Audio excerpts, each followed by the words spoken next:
이때부터 아파트값 다시 오르기 시작한다. 2년만 버티면 세 가지 선물이 찾아온다. 한국 부동산 과연 일본의 전철을 밟을 것인가? 폭락론자들은 이때 부의 사다리에 올라타라. 지난 시간에는 이현철 씨가 쓴 아파트 투자는 사이클이다 라는 책을 통해 지금이 하락장의 어디쯤 와 있는지 알아보았습니다.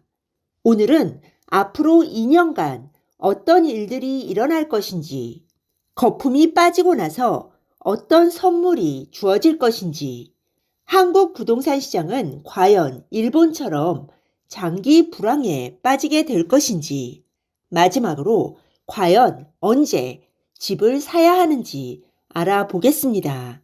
일단 이현철 씨는 책의 서두에 자신은 하락론자나 폭락론자가 아니라는 사실을 분명히 밝힙니다. 부동산은 한국 사회에서 마지막으로 남은 부의 사다리이며 가계 자산의 큰 축을 담당합니다. 이런 상황에서 부동산이 긴 침체에 빠지면 서민 가정들도 고통에 빠질 수밖에 없습니다. 이현철 씨는 부동산 시장이 무조건 하락해야 한다고 주장하는 사람은 여우의 심포도나 마찬가지라고 말합니다. 가진 자는 가진 자를 욕하지 않고 갖고 싶은 자도 가진 자를 욕하지 않지만 가질 수 있다는 희망이 없는 사람만이 가진 자를 욕한다는 것입니다. 희망이 없기에 늘상 폭락만을 외치는 것인데 이 책은 이런 사람들에게 말합니다. 폭락이 왔을 때 과감하게 부의 사다리에 첫 발을 올리라고요. 첫째, 앞으로 2, 3년간 어떤 일이 일어나게 될 것인가? 이현철 씨는 앞으로 폭등장에서 일어났던 일의 정반대 현상이 벌어질 것이라고 말합니다. 대출이 쉬워지고 재건축 규제가 모두 풀릴 것입니다. 게다가 투기 지역은 모조리 해제되고 하락장 막바지에는 양도세도 면제될 것이라고 합니다. 규제 해제의 끝판왕은 취득세입니다. 우리가 취득세에 주목해야 하는 이유는 바로 지방세이기 때문입니다. 양도세는 국세라서 정부 여당의 의지로 조정할 수 있지만 취득세는 지방세이기 때문에 지자체의 이해관계가 복잡하게 얽혀 있습니다. 따라서 취득세 중과는 맨 마지막에 풀릴 수밖에 없으며 이 신호가 나오면 앞으로 더 떨어질 일은 없고 상승장에 돌입할 준비를 갖췄다고 볼 수 있습니다. 둘째, 거품이 빠지고 나면 어떤 선물이 주어질 것인가? 이 책에 따르면 하락장에는 세 가지 단계가 있습니다. 1단계에서는 미래를 내다보는 소수가 시장이 안 좋아질 것이라고 전망합니다. 2단계에서는 대부분의 투자자들이 시장이 안 좋아지고 있다고 파악합니다. 그리고 3단계에서는 모든 사람들이 집값이 영원히 하락할 것이라고 착각하기 시작합니다. 역사만 돌이켜봐도 그것이 말도 안 되는 주장이라는 사실을 알 수 있지만 인간은 망각의 동물이기 때문에 최근 몇 년간의 상황에 비추어 미래를 단정짓기 때문입니다. 이현철 씨는 현재 부동산 시장은 2단계 초입에 돌입했으며 3단계에는 극심한 하락장이 펼쳐질 것이고 3단계에서는 집을 사면 미친 사람 취급을 받게 될 것이라고 말합니다.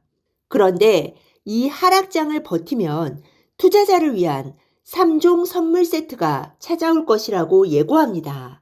그 3종 세트란 바로 미분양, 세금 완화, 그리고 저금리입니다. 셋째, 한국 부동산 시장은 과연 일본의 전철을 밟게 될 것인가?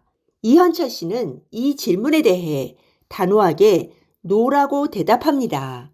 그 이유는 한국 부동산 시장과 일본 부동산 시장의 구조가 다르기 때문입니다.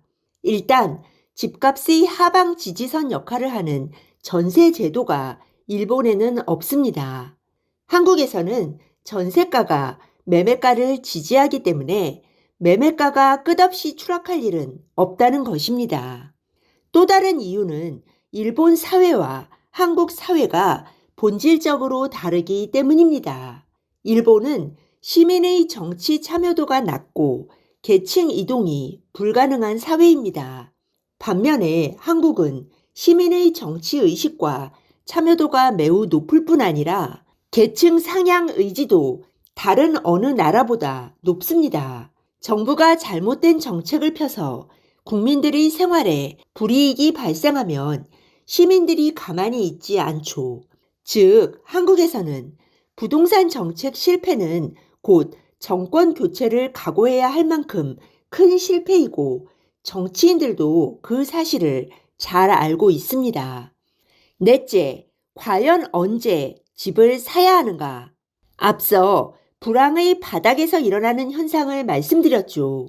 취득세가 인하되고 입주 후 미분양이 감소합니다. 그리고 전세가와 매매가의 갭이 줄어들면서 전세를 구하는 일이 점점 어려워집니다. 가장 중요한 질문은 그럼 이 현상들이 언제 일어날 것인가입니다. 이때가 바로 다시 집을 사야 할 때이고 부동산 시장이 다시 상승세로 전환되는 시기이기 때문입니다. 이 책의 전망은 여기까지이지만 이 책의 핵심 내용과 현재 상황을 종합적으로 따져볼 때 그 시기는 대략 2024년 하반기부터라고 보여집니다. 2021년 하반기부터 하락이 시작되었죠. 보통 부동산 시장이 하락기에 접어들면 최소 3년간 지속됐습니다. 3년 후라면 2024년 하반기에서 2025년 초반에 해당합니다.